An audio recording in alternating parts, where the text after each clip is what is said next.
Hello, everybody, and welcome to our first lecture for Math 101. We're going to start in Chapter 6, and we're going to start with Section 6.1. So, this chapter is all about graph theory. Okay, so this is an area of math you probably haven't ever experienced before. It's not typically experienced by many students. So, you're probably used to like algebra, geometry, maybe a little probability and statistics. And this is going to look a lot different from those. There's not going to be a lot of numbers involved, at least in the same way you're used to. It's going to be mostly like pictures, okay, which is what the graphs are that we'll see. So what we want to kind of do here is ease ourselves into the fact that there are different types of math, because that's what this class is all about, right? Exposing you to all of the different types of math. So let's go ahead and look at what we mean by a graph, okay? So like I said, this is called graph theory. So it's the theory about graphs. But what are graphs? Okay.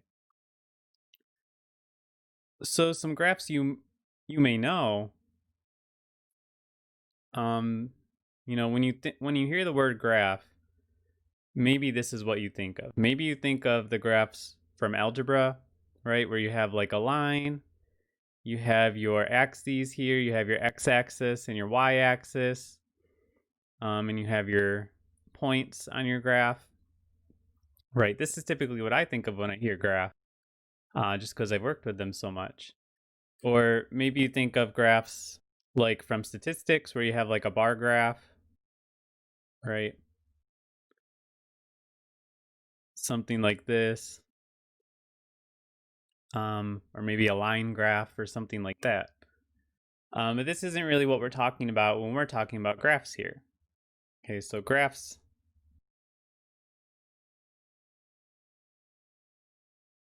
that we're going to look at, going to study,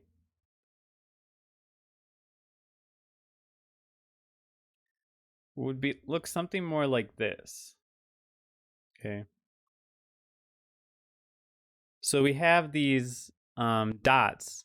Well, I draw them as circles here, but sometimes they're just drawn as dots, and we have these lines connecting them.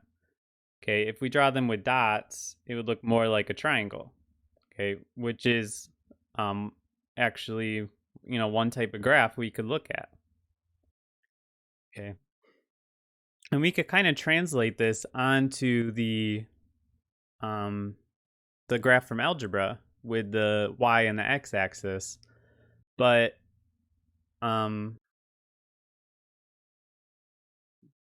this is just a special case where we can do that. Maybe we couldn't always do that, and whether or not we could doesn't mean we should. So let's look at some definitions here. Okay, what makes this a graph? How do we know that this is the graph that we're talking about, but this is not the graph that we're talking about, right? How do we distinguish them? So for our purposes, the definition of a graph is going to be, just right from the book here, a graph is a picture of dots, okay, or circles like I drew over here, called vertices. Okay, so we're using the word dots to mean either like the dots I drew on this one or the circles I drew on this one. Okay, usually they'll be circles because we want to give them names, and it's a lot easier for me to like write A, B, and C inside of the circles. Okay, called vertices. So it's a graph is a picture of dots called vertices and lines called, whoops, edges. Okay. So we kind of have three definitions rolled in here, right? What is a graph? Well, it's a picture of dots and lines. Okay, so it's pretty straightforward, right? If you have these dots and you have the lines connecting them or not connecting them, then this is called a graph. the dots themselves are called the vertices, or singular would be vertex, and the lines are called edges. So let's go back up to this picture up here, right? Right here, this line between them, this side of the triangle is called an edge, and the end point here, the dot, is called the vertex, or a vertex, not the vertex, because we have 3 of them, right? So we have the a picture of dots and lines, or a picture of vertices and edges. Okay, so let's look at another kind of graph. This is figure 6.1.1 from the book here, right? And this time we're going to name them. The book puts the names above the dots. Sometimes I'll write them inside of them.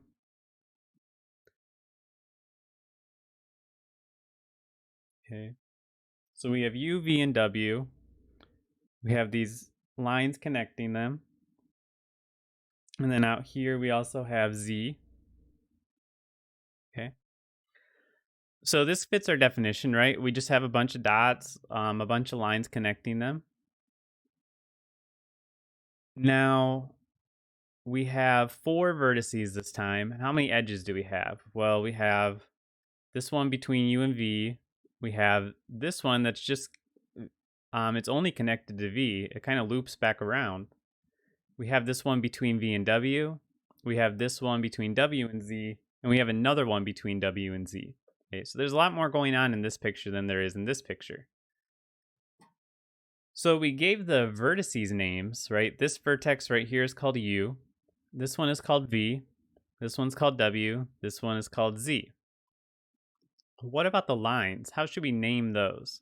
Okay, so we're not doing anything with this yet. We're just looking at, okay, how do I name this so that if I talk about it with another person, they know what I'm talking about? Well, if we're going to name an edge, the natural thing to do would be to name it based on the 2 vertices that it's connecting. Okay, so this edge right here would be called UW, right? Or maybe you would say WU. There's not too much of a difference here because there's no actual direction. It's not going from one way to the other. It's just a line without direction connecting them both. So we could call this one UW. We could call this one UV. Okay. And we could call, now both of these would need to be called WZ under our naming scheme, right? And that is basically what we do, right? We just name them both WZ. So maybe we would need more context to know what we're talking about. But in general, there's not really any reason to distinguish between them right now, right? They're both doing the same thing. They're both connecting W and Z.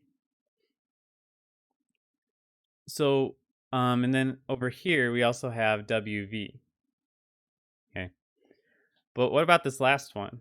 This one isn't connecting 2 different vertices. It's just connecting V to itself. It starts at V and it ends at V. So that's exactly what we'll call it, right? We'll call it VV.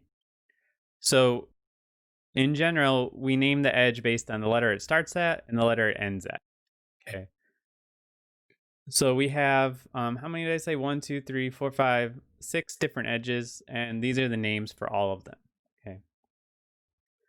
So let's look at some more definitions that we could get from this graph.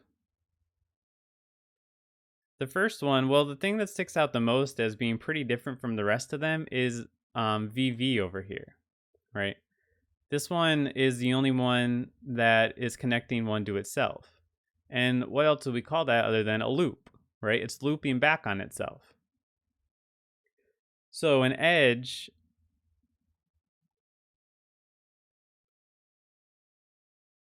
that starts and ends at the same vertex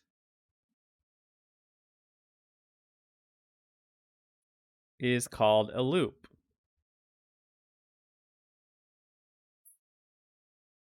Okay. So VV here is a loop.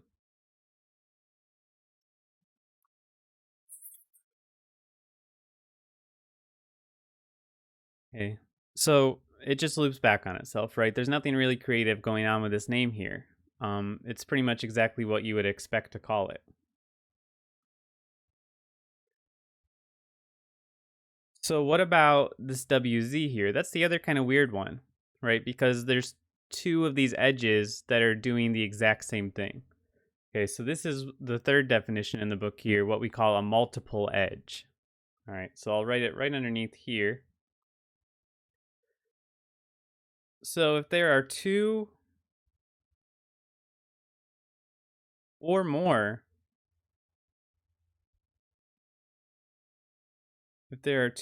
edges directly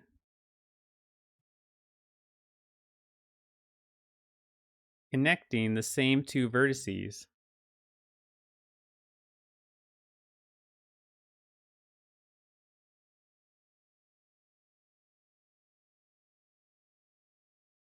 then these edges are called multiple edges. Okay.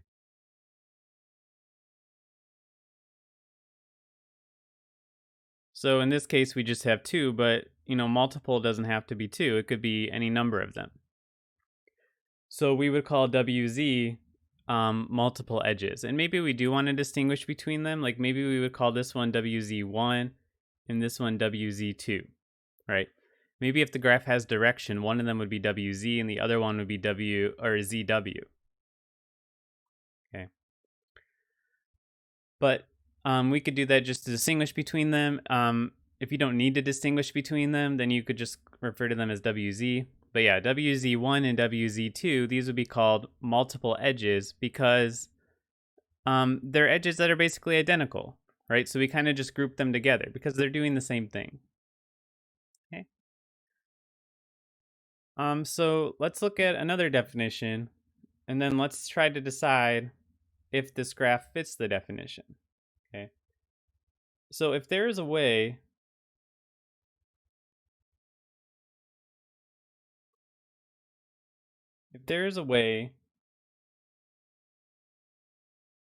to get from one vertex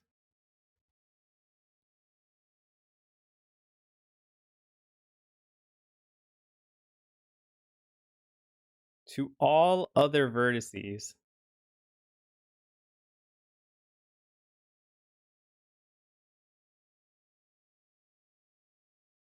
if there's a way to get from one vertex to all of the other vertices,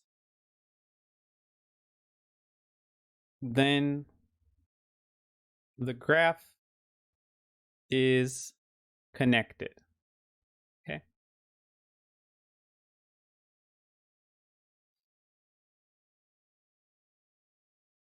So in this one, if we take any of the vertices and we try to get to one of the other ones and we're able to do it, then it's connected. So like if we start at V, for example, we can get to W, we just go right down this edge. We can get to Z, we go down this edge to W, and then down this edge to Z. We can get to U just by going down this edge, right? And if we start at any of the other ones, we can also get to all of the other edges. So it's very easy to get from one edge or one vertex to any of the other vertices. Okay. So in this case, this graph is connected. So what would a graph look like if it wasn't connected? Okay. Well, what if we have something like figure 6.1.3 in the book? It's kind of similar anyway.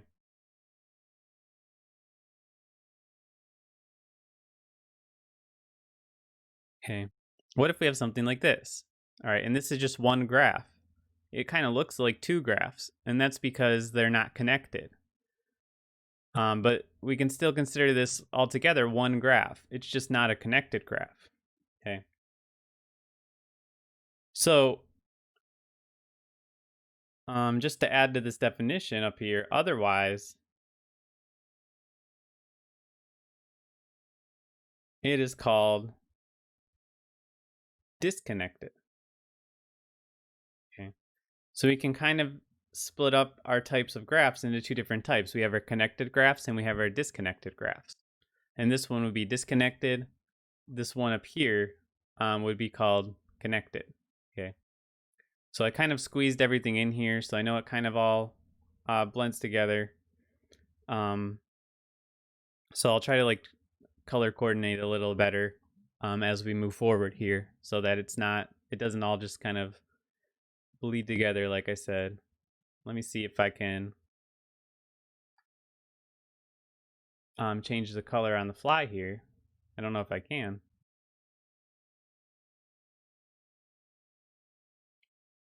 Let's see. Can we go to blue? There we go.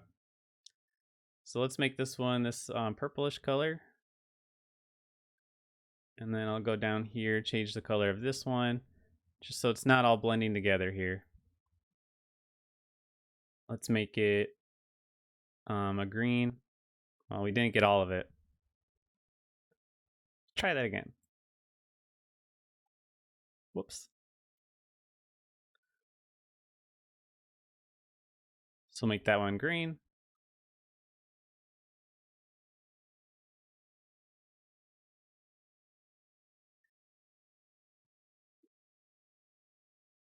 And then we can make this one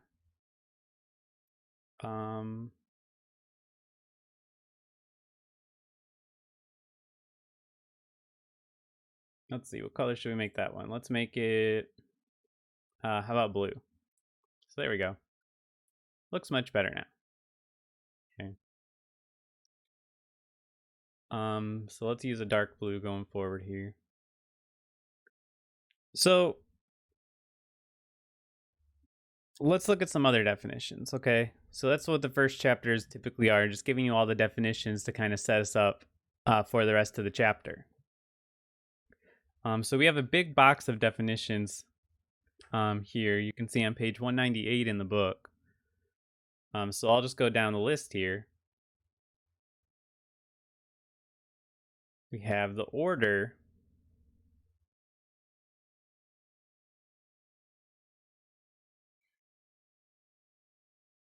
of a network.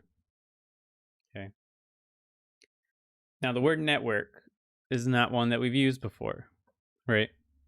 And the book doesn't really even make a point to define it. But the book is typically just using the word network interchangeably with the word graph. Okay.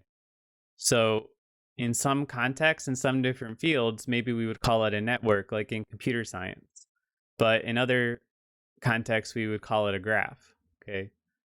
So they mean the same thing for our purposes. Okay.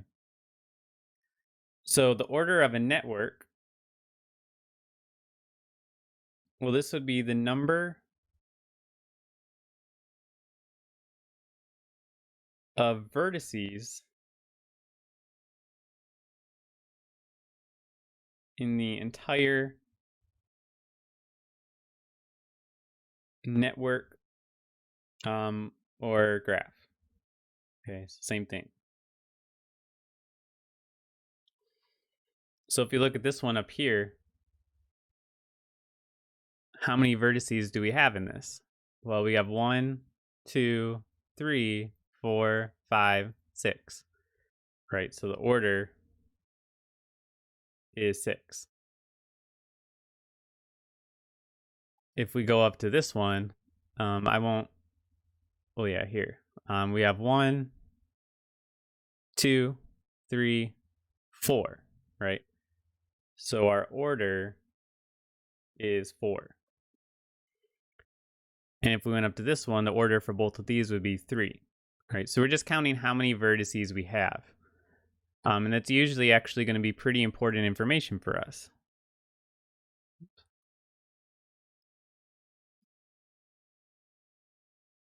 So let's look at another definition here.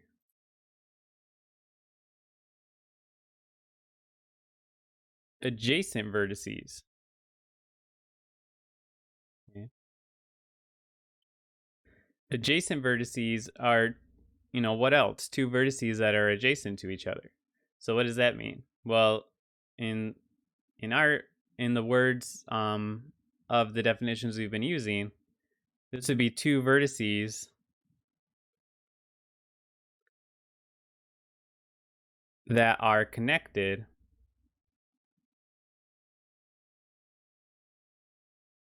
by an edge. Okay.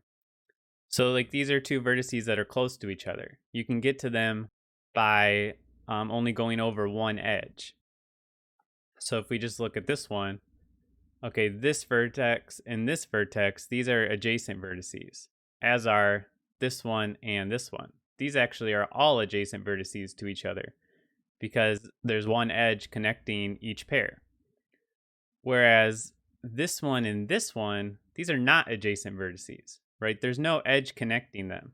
In order to get to them, we have to go to another vertex first, okay? So we have to have this middleman here. So these two are not adjacent vertices. Everything in this graph is, on this side of the graph, are adjacent. This one and this one are adjacent, as is this one and this one. But these two are not. And similarly, adjacent edges, I'll just keep it the same color because these are basically the same definition. Adjacent edges,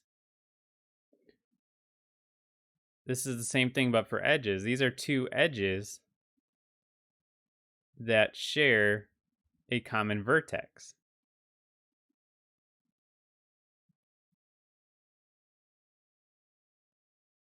Okay. So going back to this one, this edge right here and this edge right here, these share a common vertex, this one. So these two are adjacent edges, as are this one and this one, and this one and this one. So again, everything here is adjacent. On this side of the graph, this edge and this edge are also adjacent edges, right? So there's nothing that's not adjacent in these in this graph as far as the edges go. If we go back up here, if we look at like this edge and this edge, these are not adjacent, right? We have, these ones have, these don't have anything in common. WZ is touching both W and Z. UV is touching both U and V. There's nothing in common here, right? So I guess a good way to think about this is if you go through and name them all first, if they have a common letter, then they would be adjacent. Like UW and WZ are adjacent because they have W in common. WZ and WV are adjacent because they have W in common also. UV and WV have V in common, and so on. Okay. The next one's going to be really important. It's going to be the way we answer a lot of our questions later. The degree of a vertex. Okay.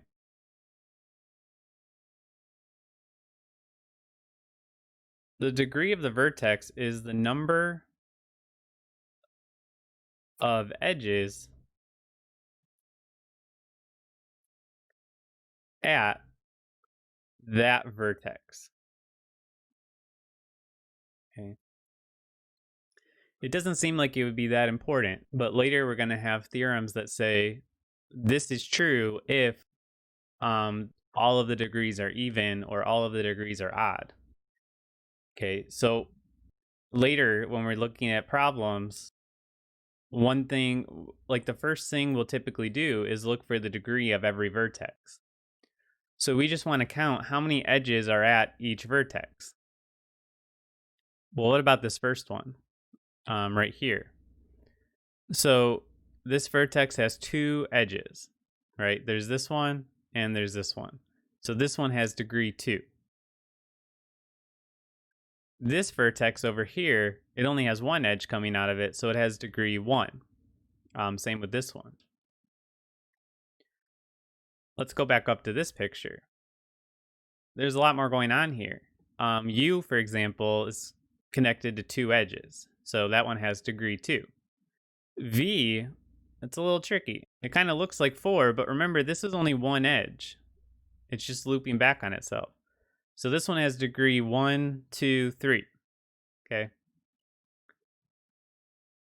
W has degree 4, right? It has WV, UW, WZ1, and WZ2 coming out of it. So this one has degree 4. And then Z just has 2 edges, so it has degree 2. So we're just literally just counting the lines coming off of it, but being careful to make sure that they are different lines and it's not just the same line looping back on itself. Okay. So we could have something as low as degree 1, right? If we have a graph that just looks like this, there's one vertex here and one edge. So that vertex would have degree 1, and the order would be 1, and everything is 1. Okay. All right, we got a couple more definitions here. So like I said, this is just kind of setting us up for the rest of the chapter. So we got to get a lot of these definitions out of the way, and then in the next one, we can start thinking about problems a little bit more. So a path. A path is also going to be really important. So this is a sequence of vertices with each vertex. Whoops. With each, what is going on? There we go. With each vertex adjacent to the next one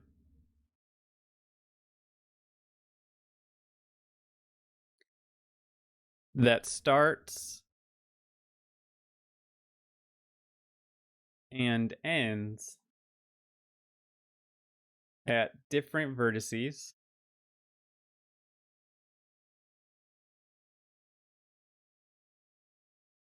and, okay, so we need both of these, and travels over any edge only once. Okay. This is a big definition. There's a lot to unpack here. So let's read it again first. A sequence of vertices with each vertex adjacent to the next one. Okay.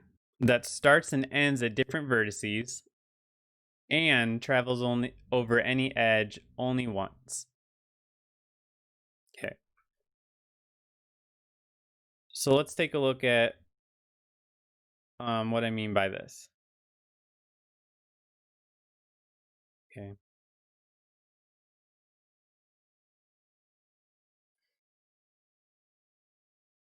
So maybe this is the graph that we have.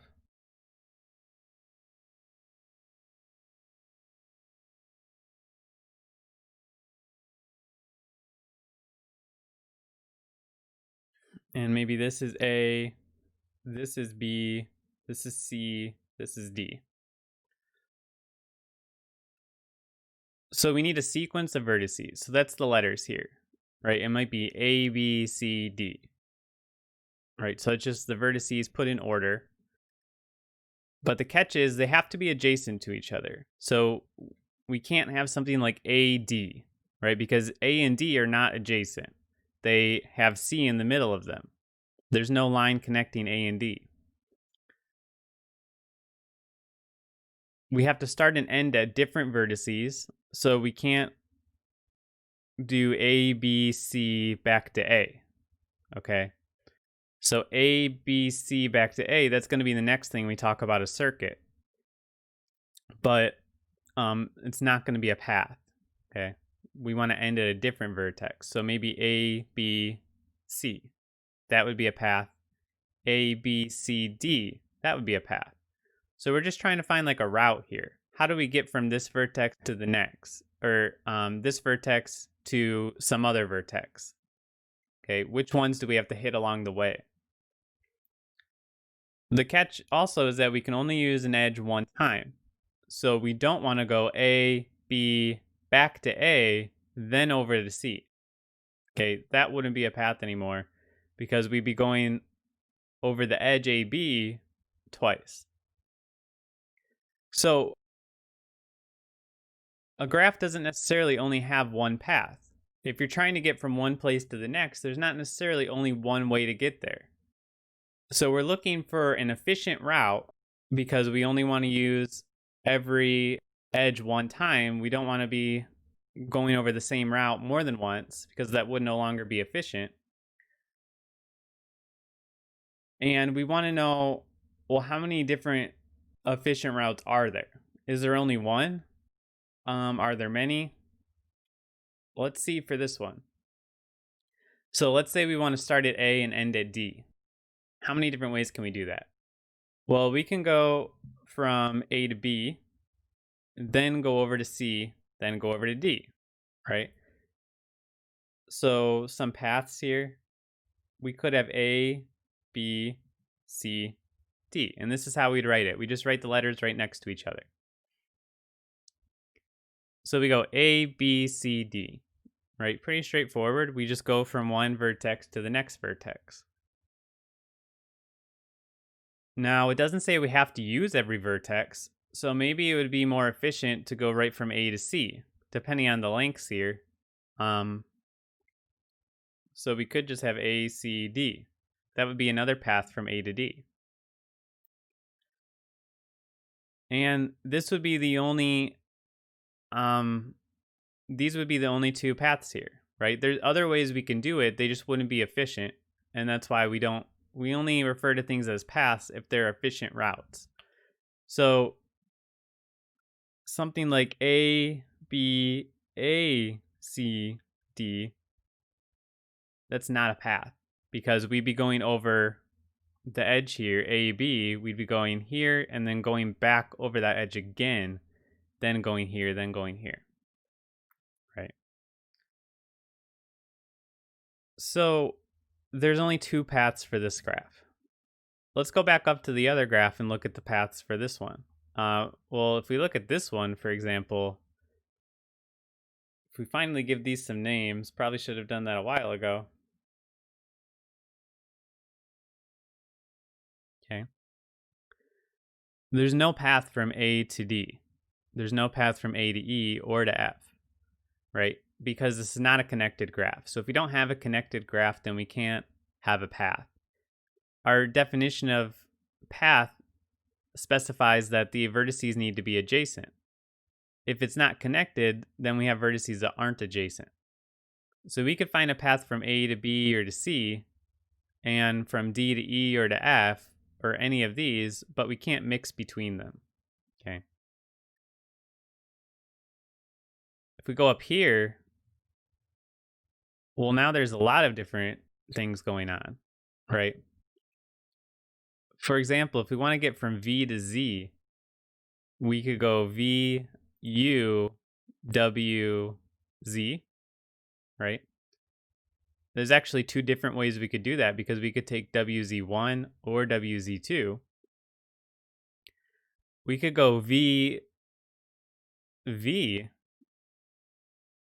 WZ. Now that's not very efficient, but it still fits our definition because we're still only using every edge one time. But what about the fact that we're hitting V twice? Well, that's not specified in our definition, but maybe it's something we should think about. Do we really want to do that? Right, our vertex, you know, it's kind of weird. It doesn't explicitly say it, but it does say that the vertices need to be adjacent. So is this really a path, right? Is V, V, WZ a path? Well, because the vertices need to be adjacent, we have to think, is V adjacent to V? So let's go to the definition of what adjacent means. Adjacent vertices, two vertices that are connected by an edge. This is V is connected to itself by an edge, but we don't have two vertices here. We only have one vertex. So this definition is worded very precisely. It means what it says. It means that there's two vertices. It's not adjacent to itself. So because we need adjacent vertices in our definition of a path, a vertex adjacent to the next one. Whoops, my mouse is going all over. Then going from V to V, then W, then Z would not be a path. Okay. I think I might have misspoke at the very beginning and said it is a path, but I was just trying to set it up to make us think about it. So I apologize if I explicitly said that. I can't remember. But yeah, it's not technically going to be a path. We have to really think about these definitions. But there's lots of other paths we can make from V to Z. We can go V, U, W, Z, V, W, Z. And then there's technically two ways we can go here. Okay. So let's go back here. So we have our definition of a path. Now I mentioned circuit before, right? Starting and ending at the same vertex. Let's think about doing that. Well, let's first look at the definition, right? The definition of a circuit. Here, I don't need the definition part. A circuit is a path, okay? So it still has the same properties of a path. It still needs to have adjacent vertices. It still needs to use every edge only one time. But instead of starting and ending at different vertices, the difference here is that it starts and ends at the same vertex.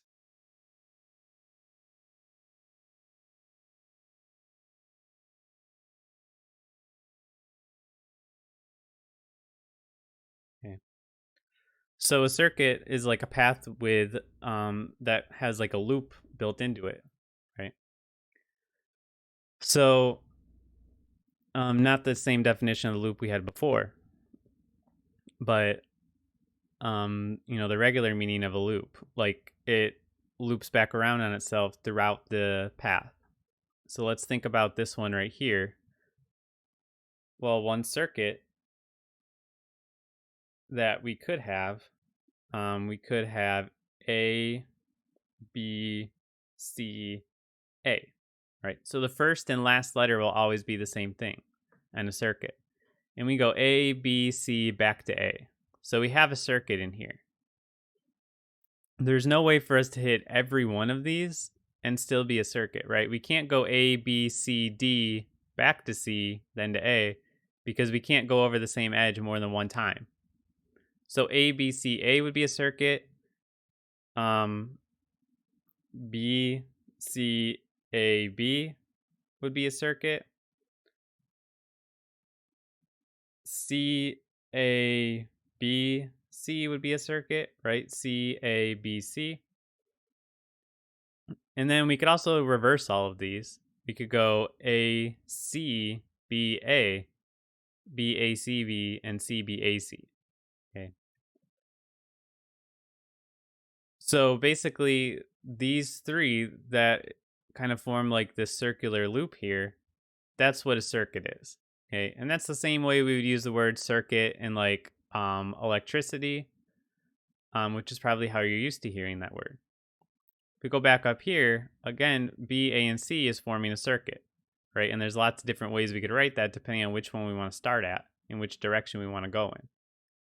But D, E, and F is not forming a circuit, right? We can't go E, D, F, and then get back to E because we'd have to go back over the same lines, which we can't do. Okay. If we go back up, whoops. If we go back up to this one, W and Z is forming a circuit, certainly, right? You go WZ and then right back. V, W, and U is forming a circuit. You could go V, W, U. What about V, W, Z, W, U, V? Okay, that's a big one. Does it fit our definition of a circuit? Well, let's think about it. Let me write down the circuit first so we don't forget, right? We have V, W, Z, W, U, V. We're starting and ending at the same vertex, so check that off. We're fitting that definition. Do we have a path? Okay. We're going from vertices that are adjacent to each other. We are only using every edge one time. It doesn't say we only need to use every vertex one time, right? So this would fit our definition of a circuit, okay? So we can use that same vertex more than once. We just can't use the same edge more than once. Okay, and we do have to make sure that in every part we have adjacent vertices, and we do here, right? V is adjacent to W, W is adjacent to Z, Z is adjacent to W, W is adjacent to U, U is adjacent to V. So this would fit our definition of a circuit, okay? I'm going to erase this so that if somebody's reading the notes too for the first time, they won't be confused by this. Okay.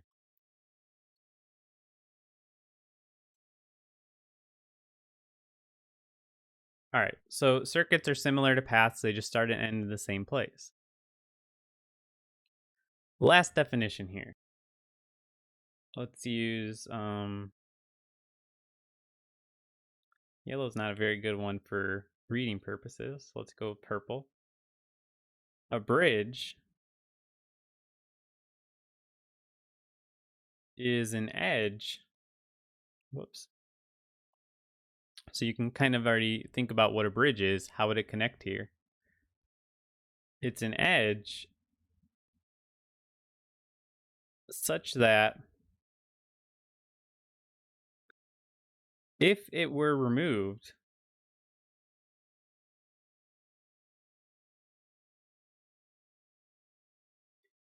from a connected graph,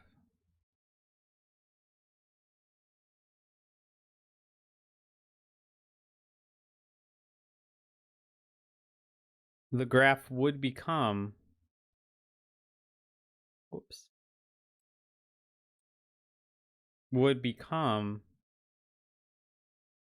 disconnected. Okay. So it's an edge that links everything together, just like a bridge would, right? It's making sure everything stays connected. And if you remove the bridge, now your two sides are not connected. So what about A, B, C, D here? If we take B out, well, then we still have a connected graph, right?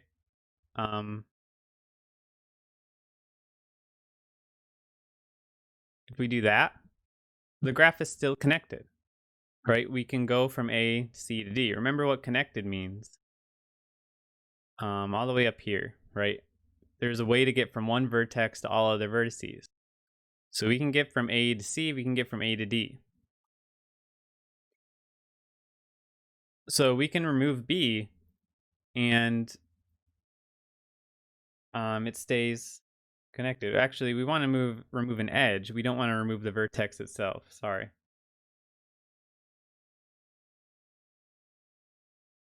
So I actually removed two edges there. So, but all right, the edge AB, if we remove that, then this graph it's still connected, right? It's no longer a circuit. Like there's no longer a circuit in it, but the graph is still connected.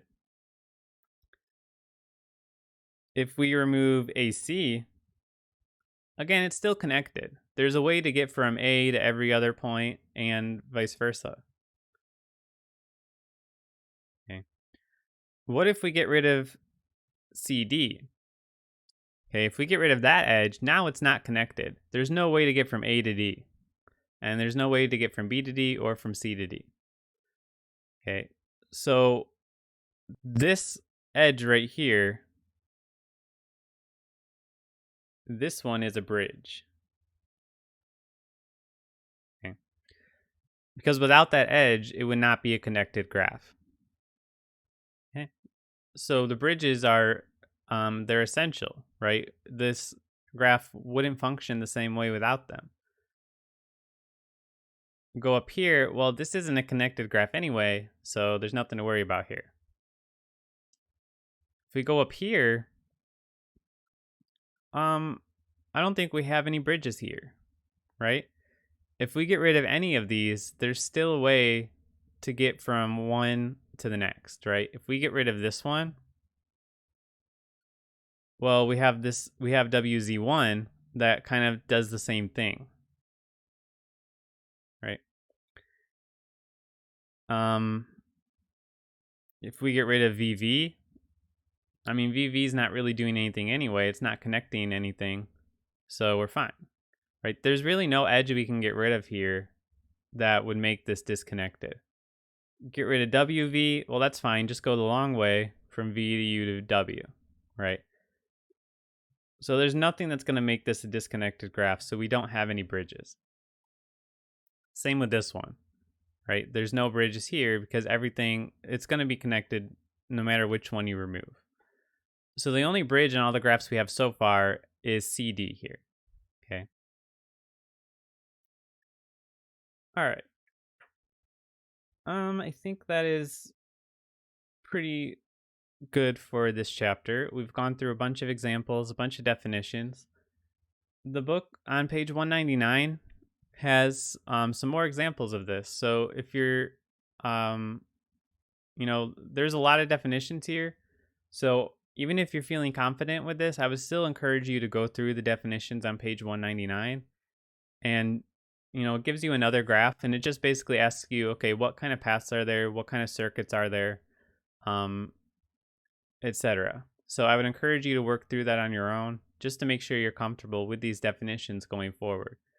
As they come up again, I will remind you of the definitions, but it's always good to be comfortable with them before moving on. So thanks for watching this. And next we'll look at 6.2. So I'll see you guys then.